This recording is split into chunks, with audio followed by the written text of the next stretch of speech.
Soyez les bienvenus, soyez les bienvenus, soyez les bienvenus. Alors aujourd'hui, nous allons nous faire accompagner par notre sœur, la chantre Gabrielle Lydie. Bonjour, soyez les bienvenus. Bonjour, soyez les bienvenus. Bonjour à vous à Ouaga. Bonjour à vous à Abidjan en Côte d'Ivoire. Bonjour à vous à Lomé. Bonjour à vous à Cotonou. Bonjour à vous à Douala.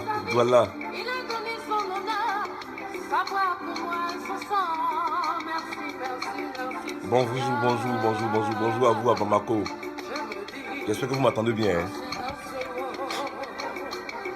Merci d'être là, merci de vous connecter. Merci de vous connecter, merci d'être là. Bonjour à vous. Bonjour à vous.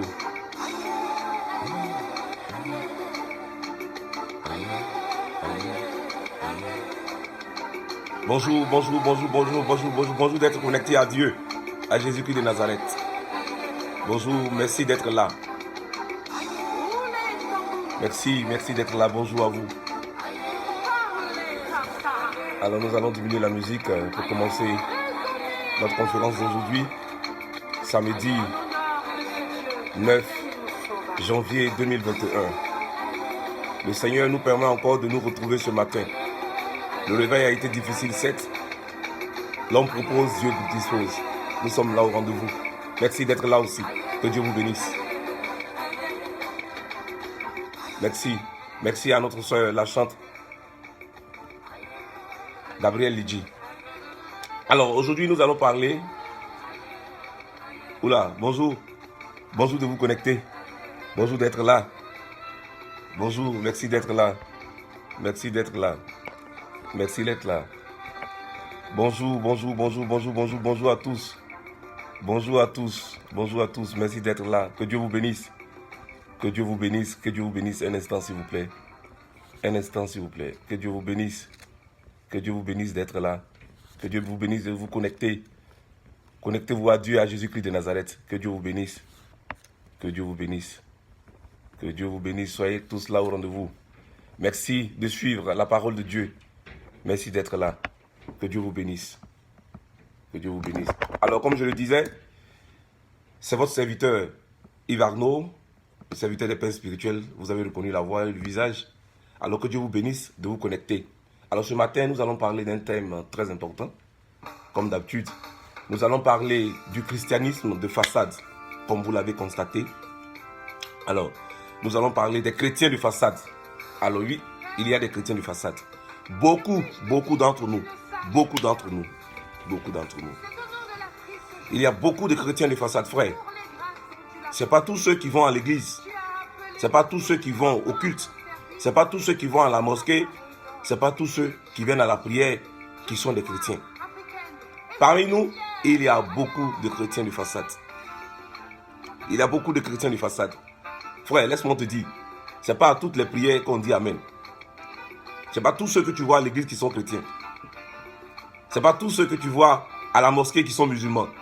Ce n'est pas tous ceux que tu vois au culte, au temple, qui sont des fidèles, mon frère. Il y a des chrétiens de façade. Alors, c'est qui un chrétien de façade? Le chrétien de façade, c'est celui ou celle qui dit qu'il a accepté Jésus-Christ de Nazareth, mais qui refuse de pratiquer sa volonté. Parce que des fois, trouvant la volonté de Dieu, jeûnant, le commandement de Dieu, jeûnant. Donc nous sommes nombreux comme ça, les chrétiens de façade. On vient pour faire du matu vu à l'église, pour faire du matu vu au temple, pour faire du matu vu à la mosquée. On est plein comme ça, des millions. Mais aujourd'hui, à travers ce message-là, je vais m'adresser. Aujourd'hui, je vais mettre les jeunes de côté. Alors si tu es jeune, que tu es là à la maison, ou tu es au culte présentement, ou tu es à l'église, ou tu es dans la cour de l'église, ou tu es à la mosquée, prends ton téléphone, enregistre ce message à cette conférence d'aujourd'hui. S'il te plaît, fais-la écouter à ton pasteur, fais-la écouter à ton prêtre, fais-la écouter à ton lead. Et surtout, Enregistrez-la et faites-la passer. Pour vous qui êtes les chrétiens, faites-la passer dans vos groupes de prière, dans vos associations de prière. Faites-la passer. Parce que le message que je vais adresser aujourd'hui là, c'est un message très fort. Taguez vos prêtres, taguez vos pasteurs, taguez vos imams, taguez vos guides religieux. Parce qu'aujourd'hui, nous les jeunes, nous allons parler aux prêtres, aux pasteurs, aux imams. Nous allons leur parler. Nous allons leur parler. Alors, comme je le disais, souvenez-vous du samedi passé. J'ai parlé de quoi? Nous avons abordé un thème. Adorons Dieu, le vrai Dieu, le Dieu d'Abraham, le Dieu de Jacob et le Dieu d'Isaac. Et non des dieux, les petits dieux que nous sommes taillés. Et quand je parlais de ce thème, j'ai dit que nos jeunes s'adonnent aux sectes. Ils s'adonnent à la franc-maçonnerie, à la rose-croix, au vaudou, à tout ce que vous savez, au fétichisme, au maraboutage. Mais je vous avoue, après ce thème du samedi passé là, j'ai reçu plein de messages en inbox. Plein de messages en inbox, les jeunes. Je vous avoue, j'ai eu plus de 200 messages en inbox. J'ai eu plein de suggestions. Et j'ai compris beaucoup de choses après ma conférence. Quand j'ai lu, en tout cas, je n'ai pas pu lire tous les messages que j'ai reçus en inbox, mais la majorité des messages que j'ai lus, j'ai pu comprendre beaucoup de choses que je ne comprenais pas avant, à travers les messages des jeunes que j'ai reçus. Mais je vais vous parler aujourd'hui. C'est pourquoi j'ai décidé aujourd'hui, avec l'aide de Dieu, de parler aux prêtres, de parler aux imams, de parler à nos pasteurs, de parler à nos responsables de communautés religieuses, de groupes de prière, de présidents de CEB. Aujourd'hui, le message, là, c'est pour vous. C'est à vous que je m'adresse. Mais nous sommes en train de parler de Jésus-Christ de Nazareth. Jésus est amour. Dieu est amour. Donc nous devons tous pratiquer l'amour, l'entraide, la solidarité entre nous chrétiens. D'abord, hein, ça c'est le minimum entre nous chrétiens. Mais nous n'arrivons même pas. Le minimum, le juste minimum, le service minimum, nous n'arrivons pas à le faire à l'église, à la mosquée, dans nos groupes de prière, au temple. Je veux parler de l'entraide, de la solidarité, de la charité entre nous. On n'arrive même pas à le faire. Et on se dit chrétien. Mais nous sommes des chrétiens de façade. Nous sommes des chrétiens de façade. Parce que le chrétien là, celui qui cite Dieu là, c'est celui qui a accepté d'être comme Dieu, d'imiter Dieu. Mais si nous n'arrivons même pas à assurer le service minimum, qui est la solidarité, qui est la générosité, mais on ne peut pas dire qu'on est chrétien. On est simplement des chrétiens de façade. On est des chrétiens de façade. C'est pourquoi je dis, je m'adresse aux prêtres, aux pasteurs, aux imams. Descendez. Oui, ce que vous faites déjà grand, vous faites déjà bon pour nous les jeunes. Mais aujourd'hui, là, je vais vous dire une chose. Toujours vous parlez de Dieu, mais vous êtes à lambeau. Vous êtes arrêté en haut là-bas et vous nous parlez de Dieu. Mais on ne donne pas un journal à lire à celui qui arrive chez vous et qui vous dit qu'il a soif. Tu ne peux pas parler de Dieu à quelqu'un qui arrive chez toi, qui tape à ta porte, qui rentre chez toi et dit, frère, je suis de passage, s'il te plaît, peux-tu me donner un peu d'eau à boire? Et tu commences à lui parler de Dieu. Mais donne-lui à boire d'abord. Il dit, frère, donne-moi à manger, s'il te plaît, j'ai faim. Mais donne-lui à manger d'abord avant de lui parler de Dieu. Mais on a au sein de nos mosquées, on a au sein de nos temples, on a au sein de nos églises des jeunes diplômés, talentueux. Plein de jeunes dans nos églises, dans nos mosquées, dans nos temples sont diplômés. On vient s'arrêter là les dimanches, on vient s'arrêter là les vendredis et on leur parle de Dieu. Mais quand on finit de leur parler de Dieu là, ces jeunes-là, quand ils rentrent, quand ils sortent de l'église, ils deviennent quoi? Ils souffrent, ils pleurent, ils ont des difficultés. Mais suivre Dieu là, c'est pas seulement parler de Dieu. C'est mettre en pratique ce que Dieu demande. Entre autres, s'entraider. Mais l'église où nous nous asseyons, où le prêtre s'arrête, la mosquée où l'imam s'arrête, le temple où le pasteur s'arrête pour prêcher la parole de Dieu là, il y a des DG de société, il y a des propriétaires d'entreprises, il y a des présidents de conseils d'administration, Il y a des ministres même, certains, dans certaines mosquées, dans certaines églises, dans certains lieux de prière, dans certains temples. Il y a tous ces hauts cadres-là que nous voyons dans les pays. Mais ils sont là. Ils sont chrétiens, ils sont musulmans. Ils sont dans le temple, ils sont dans l'église. Ils sont dans la CEB. Mais ceux-là, ils se disent aussi chrétiens. Les jeunes sont là, ils pleurent, ils souffrent, ils ont des CV, ils ont des diplômes. Ils tapent à toutes les portes. Et les DG sont assis là. Les DG, ils s'entraident entre eux, les DG. Tel DG aide le fils de tel DG. Tel ministre aide le fils de tel ministre. Tel président du conseil d'administration aide le fils de tel président du conseil d'administration. Les en haut, comme on le dit chez nous, ils s'entraident entre eux. Et les pauvres, les jeunes, qui n'ont pas de parents ministres, qui n'ont pas de parents DG, qui n'ont pas de parents présidents du conseil d'administration, ils sont là et ils souffrent. Ils souffrent dans l'église, ils souffrent à la mosquée, ils souffrent dans nos temples. Mais vous vous étonnez que ces jeunes-là quittent l'église, quittent les temples, quittent la mosquée et qui s'attachent aux sectes. Mais c'est vous les pasteurs, c'est vous les prêtres, c'est vous les imams qui les chassez. Vous ne vous rendez pas compte. C'est vous les présidents de CEB qui chassez nos jeunes, qui nous chassez nous les jeunes des CEB, des groupes de prière. Vous vous étonnez, non, les jeunes ne viennent plus. Ils ne viennent plus à l'église, ils ne viennent plus à la CEB, ils ne viennent plus à la mosquée, ils ne viennent plus au temple, ils ne viennent plus aux prières. Mais quand ils viennent prier, effectivement, ils ne viennent pas prier pour vous, ils viennent prier Dieu. Mais quand un jeune a faim, quand il sait qu'il va arriver à la maison et qu'on va lui demander, mais ça fait combien de temps tu es à la maison? Quand est-ce que tu cherches du travail?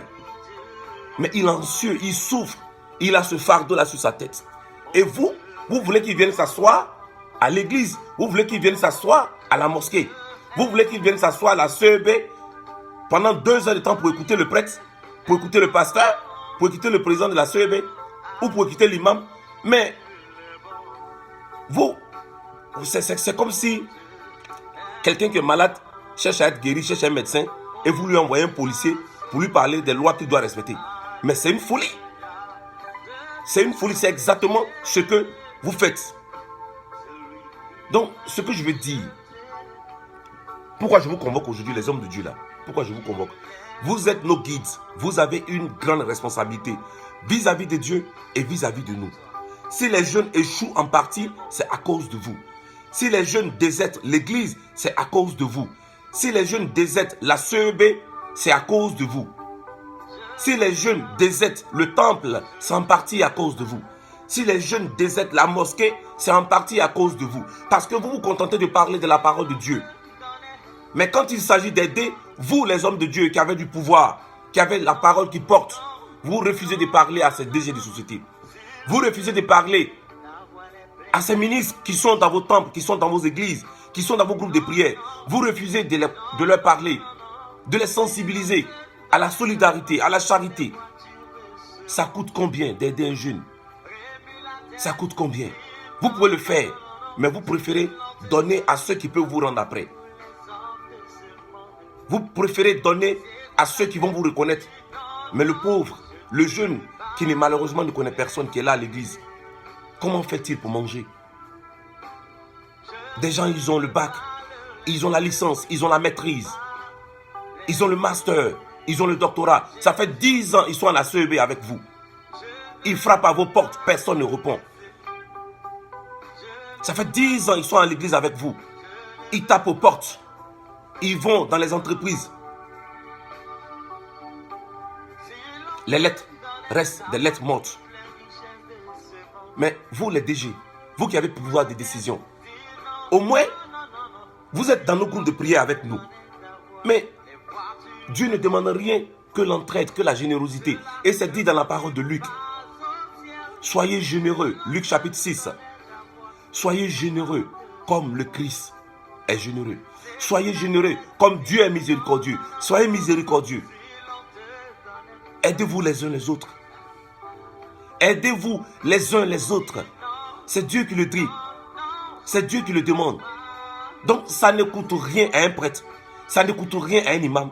Ça ne coûte rien à un pasteur. Après la prêche, après l'évangile, ou je ne sais pas comment vous l'appelez, de dire, de lancer l'appel, un appel pressant à tous ceux et celles qui sont dans l'assemblée, aux autorités qui sont dans l'assemblée. S'il vous plaît, aidez vos jeunes, Aidez vos jeunes. Aidez vos jeunes. Soutenez vos jeunes. Parce que les gens d'à côté, les sectes, ils ont les moyens. Ils ont leurs hommes qui sont les gradés dans les entreprises.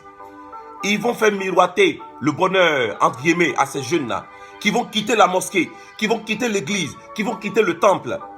On va leur faire miroiter ce bonheur-là. Et ils iront. Ils resteront dans les sectes. Parce qu'effectivement, dans les sectes, ils ont le pouvoir, ils ont l'argent, et ils ont vraiment les postes, et ils vont placer ces jeunes-là. Ils ne reviendront plus à l'église. Ils ne reviendront plus à la CEB. Parce que la CEB refuse d'entendre leur voix. La CEB refuse de les aider. La mosquée, l'imam refuse d'entendre les pleurs des jeunes. Vous refusez tous de les aider. Mais vous espérez quoi? Donc aujourd'hui, le Seigneur vous interpelle. Homme de Dieu, toi pasteur, toi prêtre, toi imam, toi guide religieux, toi président de CEB, président d'association de AMC, de la GEC, vous qui avez des postes de responsabilité, parlez à ceux qui peuvent aider les jeunes. Parlez à ceux qui peuvent donner du travail aux jeunes pour qu'ils puissent leur trouver un emploi. On ne vous demande pas de leur donner de l'argent. Ils ont les diplômes, ils ont les talents, ils ont la capacité.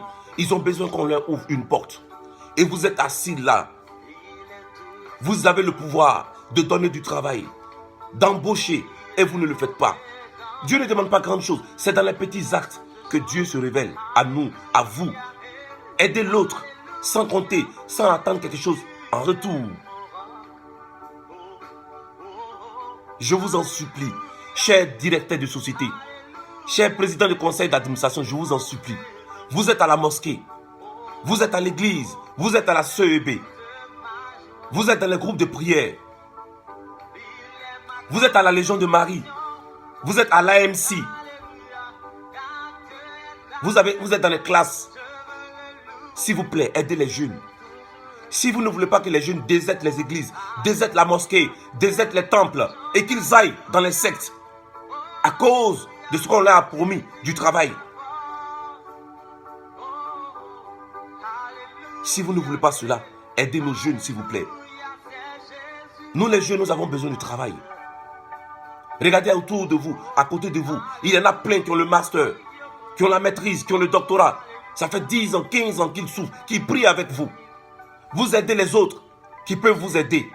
Mais le fils de Kwadio ou de Kwaku ou de Yao qui est assis à côté de vous, qui n'a aucun parent ministre, qui n'a aucun parent qui est dans le gouvernement, qui n'a aucun parent qui est DG de société, qui n'a aucun parent propriétaire d'entreprise, il fait comment? Il mange comment? Il vit comment? Et c'est ce jeune-là que vous sollicitez. Quand vous voulez faire vos mariages, c'est lui qui vient placer les chaises. C'est lui des fois que vous appelez pour faire vos courses. C'est lui qui vient tailler les gazons, le gazon chez vous, la pelouse. C'est lui des fois que vous appelez pour faire vos courses, pour envoyer. Ce sont ces jeunes-là qui nettoient les bancs à l'église. Ne me dites pas que vous avez besoin de ces jeunes-là simplement pour nettoyer les bancs ou pour les envoyer. Vous voulez les voir réussir aussi, non? Donc, prêtre, pasteur, imam, tu fais déjà beaucoup en prêchant la parole de Dieu, en parlant de Dieu à la communauté. Président de CEB, tu fais déjà beaucoup en partageant la parole de Dieu en communauté ecclésiale de base. Président de AMC, tu fais déjà beaucoup en parlant de l'islam aux jeunes musulmans. Pasteur, tu fais déjà beaucoup en parlant de Dieu à tes fidèles.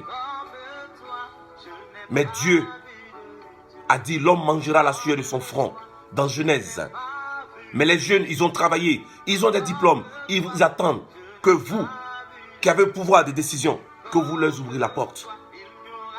Un jeune, un emploi, c'est aussi faire la volonté de Dieu. C'est aussi faire la volonté de Dieu.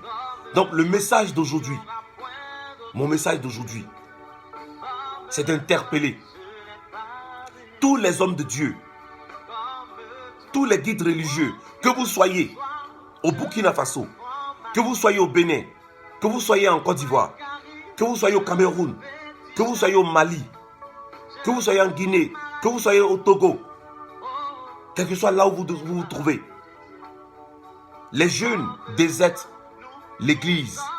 Les jeunes quittent le christianisme parce qu'il n'y a pas d'entraide. Parce qu'il n'y a pas de solidarité entre nous-mêmes chrétiens. Il n'y a pas de solidarité.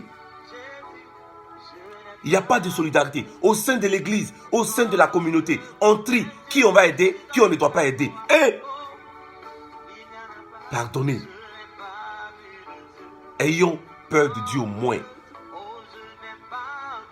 Ayons peur de Dieu au moins. Ayons pitié des plus pauvres, des plus petits. On aura besoin d'eux. Aidons nos jeunes à travailler. Ne les appelez pas seulement pour applaudir, pour ranger les bancs à l'église, pour ranger les bancs à la mosquée, ou pour nettoyer la mosquée, ou pour nettoyer les églises, les temples, les synagogues, et j'en passe. Les jeunes ont besoin de vous. Ils traversent des difficultés. La parole de Dieu, oui, mais ils doivent manger après la parole de Dieu. Quelqu'un qui a 30 ans, 40 ans, qui a 50 ans et qui est encore à la maison, qui n'a pas de travail et qui se fait insulter chaque matin, copieusement, par ses neveux, par ses nièces. Mais toi, homme de Dieu, tu l'appelles pour lui parler de Dieu. Mais il va écouter quoi? Tu espères quoi? Son problème, ce n'est pas Dieu. Là où il est assis, là, après l'évangile, son problème, ce n'est pas Dieu. Son problème, c'est un travail, c'est un emploi. C'est ça le plus important pour lui. Alors, si vous ne voulez pas que nos jeunes, que nous jeunes, que les jeunes, beaucoup d'ailleurs, quand j'ai lu les messages que j'ai reçus après la conférence du samedi passé, j'ai dit tiens, il faut que j'en parle aujourd'hui. Ne soyons pas prêts à critiquer les jeunes pour dire oui, les jeunes s'adonnent à l'alcool, les jeunes pratiquent les sectes, les jeunes ne viennent plus à l'église, ils ne viennent plus à la mosquée, ils ne viennent plus au temple. Mais nous sommes en partie coupables. Les guides religieux sont coupables. Les pasteurs sont en partie coupables. Les prêtres sont en partie coupables. Les imams sont en partie coupables. Parce que vous pensez que Dieu vous a oint, c'est seulement pour parler de Dieu. Non. Vous devrez utiliser vos pouvoirs pour parler à ceux après vous qui ont le pouvoir de décider. Les directeurs de société, les ministres, les directeurs de concours et des examens qui sont dans vos temples, qui sont dans vos mosquées, qui sont dans vos églises, qui sont dans vos synagogues. Vous les hommes de Dieu, vous devez leur parler pour qu'eux à leur tour, ils puissent aider les jeunes avec qui ils sont. Ils n'aident pas quelqu'un d'autre. Ils sont en train d'aider les jeunes, les frères chrétiens, leurs sœurs chrétiennes qui sont là, qui ont des diplômes, qui ne peuvent pas travailler. C'est de cela qu'il s'agit. Dieu, dans les petites choses, Dieu se manifeste. Ce n'est pas dans les grandes choses. Trouver du travail, offrir un emploi à un jeune, c'est faire la volonté de Dieu. C'est ce qu'il faut retenir. C'est cela. C'est ça le plus important. Dieu n'attend pas grande chose de nous. Dieu attend. Dans les petites choses, Dieu se manifeste. Si on n'est pas fidèle dans les petites choses, Dieu ne pourra pas nous confier les grandes choses. C'est la parole de Dieu qui le dit. Je vais vous donner un exemple pour terminer. Chez nous, à Cocody, à la Riviera Palmeraie, vous savez comme on le dit communément, c'est le quartier des riches. Et effectivement, il y a beaucoup de riches, les personnes aisées, à Cocody, à la Riviera Palmeraie. Et dans ma CEB, je fréquentais une CEB chez nous, les chrétiens catholiques. C'est ce qu'on appelle CEB. Une CEB, c'est une communauté ecclésiale de base. C'est-à-dire qu'après la messe de dimanche, nous nous retrouvons selon un jour que la communauté aura choisi pour partager la parole de Dieu. On partage la parole de Dieu. En même temps, on profite pour avoir les nouvelles des familles de tous ceux qui sont dans la communauté. On profite pour avoir les nouvelles. C'est-à-dire qu'on prie après l'église. On se retrouve en communauté, en groupe restreint pour prier. Et dans ces communautés-là, dans ces CEB-là, il y a beaucoup de jeunes qui étaient avec nous. Nous étions beaucoup nombreux dans notre CEB. Ça, c'était les débuts. Tous des diplômés. Il y avait des doctorants. Il y avait des maîtrises arts. Il y avait des licenciés. Il y avait beaucoup. Tous les jeunes que nous étions dans le groupe, nous étions 12 ou 13 jeunes dans la CEB, dans ma CEB où j'étais. Nous étions nombreux au début.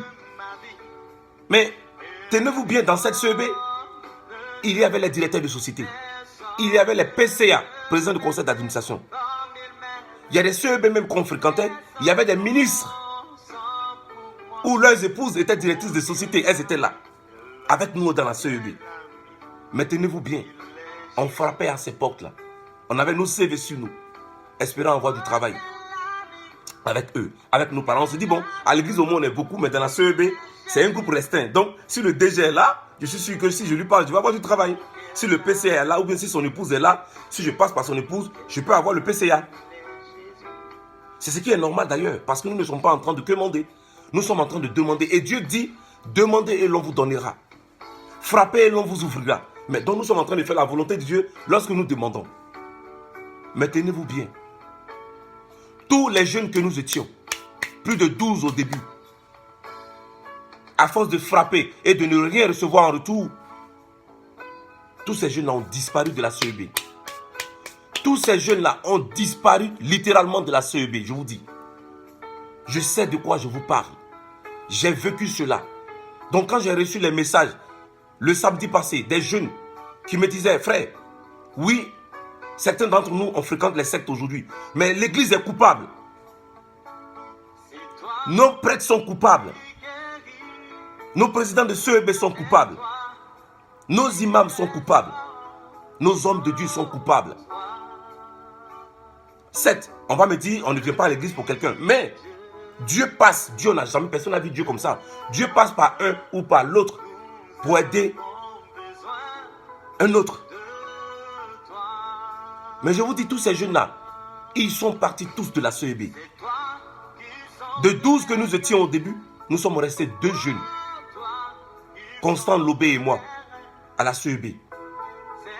Parce que nous savons pourquoi nous sommes partis là-bas. Nous savons que à la CEB aussi, nous pouvons rencontrer Dieu. C'est pour ça que nous sommes restés jusqu'à aujourd'hui. Mais tous les autres, ils sont partis parce qu'ils ont été choqués de savoir qu'il y a des gens qui sont avec eux, des parents qui sont avec eux, qui pouvaient les aider, qui ont refusé de les aider ou qui n'ont pas voulu entendre parler. Mais c'est Dieu même qui dit d'aider. Dieu dit, aidons-nous les uns les autres. Soyons généreux comme Dieu a été généreux. C'est écrit dans la parole de Dieu, Luc, chapitre 6. Verset 36. Soyez généreux comme votre Père est généreux. Dieu n'a pas dit, soyons généreux envers ceux qui sont généreux envers vous. Dieu dit, soyons généreux comme votre Père est généreux. Dieu demande qu'on s'entraide, qu'on soit solidaire, que ceux qui ont le pouvoir d'aider les jeunes, qu'ils aident. Dieu n'a pas dit que le ministre aide les enfants de l'autre ministre. Dieu n'a pas dit que le DG aide les enfants de l'autre DG. Mais le pauvre qui est assis avec vous à la CEB, qui est assis avec vous à l'église, à la mosquée, lui, qui va l'aider? Et pourtant, c'est lui que vous utilisez pour balayer l'église, pour balayer la mosquée. C'est lui que vous utilisez pour ranger les bancs à l'église, pour ranger les bancs à la synagogue, au temple. Ce sont ces jeunes-là que vous utilisez pour nettoyer, pour débroussailler l'église, pour entretenir l'église. Ce sont ces mêmes jeunes-là. Mais quand ils finissent ça, est-ce que vous vous demandez où ils habitent? Qu'est-ce qu'ils mangent? Qu'est-ce qu'ils font dans la vie? Rien du tout. Rien du tout. Donc frère, comme je vous le disais, je sais de quoi je vous parle. La frustration, je l'ai subie. L'humiliation, je l'ai subie. Mais je sais en qui j'ai cru. Si je voulais regarder au comportement des hommes, j'aurais moi aussi quitté ma CEB. Mais je ne l'ai pas fait. Parce que je sais que Dieu, il entend ma voix. Il voit ma souffrance. Et Dieu m'a béni au moment opportun. Mes frères sont partis parce qu'ils n'ont pas été patients. Ils ont été choqués. Je ne suis pas en train de les juger. Je comprends leur souffrance. Je comprends cela. En tant que jeune, je comprends cela. De savoir que vous êtes dans une communauté, dans un groupe de prière, où vous savez que des gens peuvent vous aider et qu'ils refusent de vous aider, ça fait mal. Ça fait mal. Et face à cette situation, on a 2 choix. Soit on persévère dans la prière, on demeure dans le groupe, sans tenir compte de cela, ou bien on quitte le groupe pour chercher mieux ailleurs. Mais c'est ça qui conduit nos jeunes dans les sectes. Parce que les sectes leur promettent de l'or et de l'argent. Et ces jeunes-là se retrouvent chez les francs-maçons, chez les rosicruciens. Ils se retrouvent chez les marabouts. Parce qu'ils ne croient plus en Dieu. Parce qu'ils ne croient plus à la parole de Dieu. Ils ne croient plus à l'homme de Dieu qui parle. Ils disent plus Amen quand le pasteur prêche. Ils disent plus Amen quand le prêtre prêche. Ils disent plus Amina. Quand l'imam prêche là-bas, ils disent plus Amina. Parce qu'ils ne croient plus. C'est ça le plus important. Il faut aimer. Il faut s'aimer les uns les autres. L'amour pour l'autre, c'est dans les petits gestes, dans les petits actes. Il faut s'entraider. Et aujourd'hui, nous avons mis l'accent sur les jeunes. Les jeunes sont diplômés, ils sont là, ils sont pleins dans nos églises, dans nos CEB, dans nos mosquées, dans nos groupes de prière. Les jeunes sont pleins, ils sont là. Vous qui pouvez aider, vous qui avez pouvoir de décision, les propriétaires d'entreprises, les chefs d'entreprise, les directeurs de concours et des examens, les jeunes sont à côté de vous, dans les églises, vous êtes avec eux. Regardez en bas, descendez de votre échelle, regardez un peu en bas, les enfants des pauvres sont en bas, ils vous attendent. Ils frappent à vos portes, pardonnez, ouvrez vos portes. Aidez un jeune, un emploi, c'est la volonté de Dieu. Un jeune, un emploi, c'est la volonté de Dieu. Un jeune, un emploi, c'est la volonté de Dieu. Et Dieu va vous bénir en retour. Dieu va bénir vos familles. C'est cela. Donc pour terminer, je rappelle à tous ceux qui se connectent, soyez bénis. Sois béni ma soeur Stéphanie Bédé. Sois béni mon frère Oudraogo Fabrice. Que Dieu te bénisse. Sois béni Isaka Seogo. Sois béni Rosemont Amisha. Que Dieu vous bénisse de là où vous vous trouvez. Que Dieu vous bénisse. Que Dieu bénisse tous ceux qui se connectent maintenant. Que Dieu bénisse vos familles. Que Dieu vous aide à trouver du travail. Pour vous qui cherchez du travail. Que Dieu suscite des personnes de bonne volonté autour de vous. À la mosquée, à l'église, dans vos lieux de prière. Que Dieu suscite des personnes de bonne volonté. Et je sais qu'il y en a. Que Dieu suscite ces personnes-là. Pour qu'ils entendent vos prières. Pour qu'elles vous écoutent. Pour qu'elles reçoivent vos CV. Et pour qu'elles vous aident comme elles peuvent. Que Dieu vous aide. Que Dieu vous bénisse. Ne faiblissez pas. Keep it up. Tenez bon. Tenez bon. Tenez bon. Soyez persévérants dans la prière. Il y en a qui n'aident pas. Mais il y a un tout petit groupe qui est là. Que Dieu va susciter pour vous aider. Donc toi, président de CEB. Toi, prêtre. Toi, pasteur. Toi, imam. Toi qui m'entends. Toi qui entends ce message aujourd'hui. Qui entend ça en direct. Ou qui va voir ça en différé. Ton rôle. Ce n'est pas seulement de prêcher la parole de Dieu. Ton rôle est aussi d'utiliser ton pouvoir d'homme de Dieu pour toucher ceux qui sont dans l'assemblée, qui ont le pouvoir d'aider les jeunes. Ton rôle est aussi de les toucher, de les convaincre pour qu'ils puissent aider les jeunes qui sont là avec eux, qui sont diplômés, qui ne demandent qu'un seul emploi, qui ne demandent qu'à être aidés. C'est cela aussi votre rôle. Que Dieu vous utilise aussi pour aider les plus petits.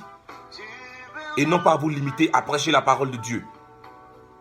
Que Dieu vous bénisse. Que Dieu donne la force à nos prêtres, à nos pasteurs, à nos imams, pour nos frères musulmans, à nos guides religieux. Que Dieu, le suprême, le Dieu d'Abraham, le Dieu de Jacob et le Dieu d'Isaac, qu'il touche vos cœurs, qu'il vous aide, pour que dans vos homélies, pour que dans vos prêches, que Dieu vous inspire la vraie parole. Que Dieu vous donne le discernement pour que vos paroles, pour que vos messages, vos homélies puissent toucher le cœur de ceux qui sont là, qui ont pouvoir de décision, d'aider l'église, d'aider les jeunes à avancer, à trouver un emploi. Que Dieu vous aide et que Dieu vous bénisse. C'est ce message que je tenais à passer ce matin. Et pour terminer, je voudrais dire aussi à nos frères, les jeunes, pour vous qui êtes déjà fatigués d'attendre, qui êtes fatigués de frapper aux portes de ces directeurs de société, de ces PCA, ne vous découragez pas. Un homme ne pourra pas faire votre bonheur. Ne partez pas dans une église parce que vous cherchez un emploi. Ne partez pas dans une église parce que vous cherchez une âme sœur. Ne partez pas dans une mosquée parce que vous cherchez un emploi. Ne fréquentez pas une synagogue, un temple parce que vous voulez avoir quelque chose en retour. Mais cherchez votre salut. Parce que si vous partez pour votre salut, jamais vous ne serez déçus. Et sur le chemin du salut, Dieu va vous trouver du travail. Dieu sait ce dont vous avez besoin. Dieu va vous trouver une âme sœur. Dieu va vous trouver l'emploi que vous cherchez. Dieu va vous chercher, Dieu va vous bénir, va bénir votre commerce. Mais si vous y allez, principalement parce que vous voulez du travail, parce que vous voulez une âme sœur, ou parce que vous voulez voyager, ou parce que vous voulez vous marier, vous n'aurez que vos yeux pour pleurer. Ou bien, au pire, vous allez quitter l'église, vous allez quitter la mosquée et vous attacher aux sectes. Que Dieu vous donne la force de persévérer dans la frustration, de persévérer dans l'humiliation. Que Dieu vous donne la force de persévérer dans la prière. Et je sais dans la foi que Dieu va vous bénir. Je sais dans la foi que Dieu va vous bénir. Parce que Dieu entend vos prières. Dieu vous voit. Et Dieu va susciter des personnes de bonne volonté dans vos groupes de prière, dans vos mosquées, dans vos églises, pour vous aider. Continuez de déposer vos CV. Continuez de frapper aux portes. Et Dieu vous ouvrira la bonne porte. Que Dieu vous bénisse. C'était mon message de ce matin. Enregistrez cette vidéo et partagez-la à vos présidents de CEB. Partagez-la à vos pasteurs, à vos prêtres, à vos guides religieux, à vos responsables de AMC, à vos imams.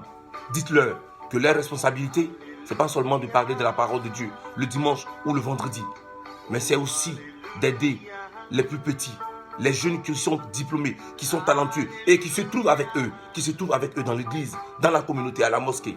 C'est aussi leur responsabilité de les aider. Sinon, nos jeunes vont déserter les églises, vont déserter la mosquée, vont déserter nos temples de prière. Que Dieu vous bénisse. C'était moi, votre âme serviteur, Yves Arnaud. Que Dieu vous bénisse. Que Dieu bénisse toutes vos familles. Que Dieu bénisse tous ceux qui cherchent un emploi. Tous ceux qui ont des interviews, des entretiens à partir de la semaine du lundi. Que Dieu vous accompagne. Que Dieu vous bénisse. Que Dieu vous accompagne dans vos entretiens, dans vos interviews. Et qu'il permette que toutes ces personnes de bonne volonté vous retiennent. Et que vous trouviez un emploi pour la gloire de Dieu. Un emploi pour la gloire de Dieu. Et que Dieu bénisse vos activités. Pour ceux qui ont déjà un travail, que Dieu bénisse vos activités. Que Dieu vous donne une promotion. Pour ceux qui cherchent du travail, que Dieu touche ces chrétiens de façade là. Que Dieu les touche. Que Dieu transforme leur vie. Et qu'à leur tour, qu'ils puissent vous aider à trouver un emploi. Parce qu'effectivement, ils ont un pouvoir de décision. Que Dieu vous bénisse. Bonne arrivée. Ma soeur, mon frère, Bouba, Bandé. Que Dieu te bénisse. Que Dieu vous bénisse tous. Et c'était moi. À samedi prochain. Que Dieu vous bénisse. Que Dieu vous bénisse. Qu'il bénisse vos familles. Soyez heureux. Soyez toujours heureux. Soyez toujours heureux. Quelle que soit la situation qui prévaut, soyez toujours heureux. Et que Dieu vous bénisse. C'était moi. Bye bye. Que Dieu vous bénisse.